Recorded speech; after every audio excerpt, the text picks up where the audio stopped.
Good evening, everyone. My name is Paul Young. I'm just going to walk you through a quick video on income inequality. I'll be quick with the definition. Basically, it's the gap between the rich and the poor. Basically, how their income's grown over, say, a period of time. That's all I'm going to say here, and I'll get more specific which drives it. If we really want to look at income inequality in a fix, you have to look at two pieces to it. One is when you have your paycheck every week or bi-weekly or semi-monthly, you get taxation taken off to your income tax, whether it's federal or provincial. It all goes in a pool. That tax flows up to the government through CRA. Okay.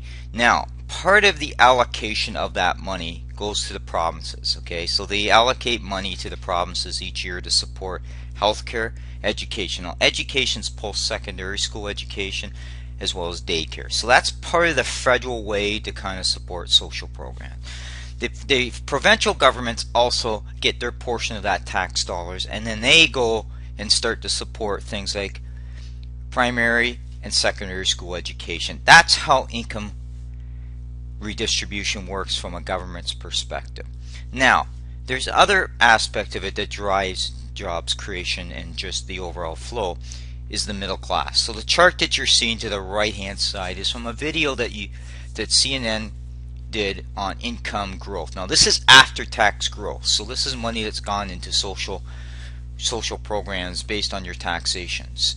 Okay, it's showing you since 2000 Canada's growth in after-tax income has grown by about 20%. Now you're probably saying, well, that's less than 1%. Yes, it is, and I know it doesn't keep pace with inflation, but you will see some years we do better than other years. Okay, and we did have a recession in that period of time where wages were clawed back, or we've also seen where some union contracts at the public sector also put wage freezes in. So you're seeing potential where there hasn't been a lot of income growth, but the fact is it's still growing after tax. Okay, now that being said, part of the reason why the after tax income growth is growing is because the federal government imposed reduction in the income tax rates, which put $30 billion back in people's pockets, whether that's through a direct income tax rate drop or through GST. Now GST I didn't bring into this because that's when you go out and buy a purchase of a good is bought with after tax dollars.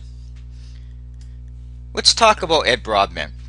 And all I want you to garner out of this is he's a former NDP leader. Now, there's two facets of income inequality with the Liberal Party that I want to deal with.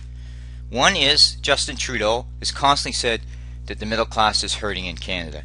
He's trying to make statements to pander for votes. He's not necessarily true with his statement. There's enough factual evidence from Stats Canada or out in YouTube videos to show you that's not necessarily the case. Are there aspects that the middle class needs some help in? Yes, but a lot of that's driven by policies that Justin Trudeau has no control over. For example, hydro rates have gone up 40%. That's directly attributed to poor management of the grid upgrades by Kathleen Wynne and Dalton McGuinty. The second point I want to say he doesn't talk about is he's got Paul Martin on his sort of economics team. Paul Martin starved the system back in the 90s through austerity measures, which created more gaps than income inequality. So yet Trudeau wants to say he's a staunch supporter of income inequality, yet the record of the Liberal Party over their years in office made things worse.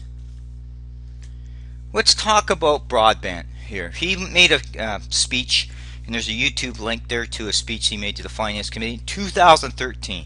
The major themes there were social programs, middle class, and taxation.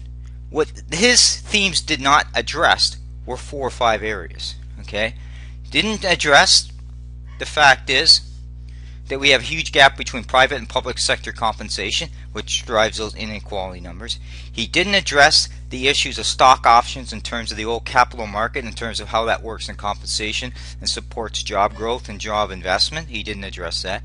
He threw out daycare, but yet he never really discussed how daycare has failed at a Quebec level. So in essence, he picked and chose certain things. He did support Stephen Harper on the guaranteed income supplement, but most of the stuff he just spoke at a high level and said that we need to change things. It's nice to say you want to change things, but they have to be targeted and they have to make sense. The only party that seems to understand the whole grasp of all policies that will drive income growth is Stephen Harper. And that's who you need to really look out to when you're making your decision during the election.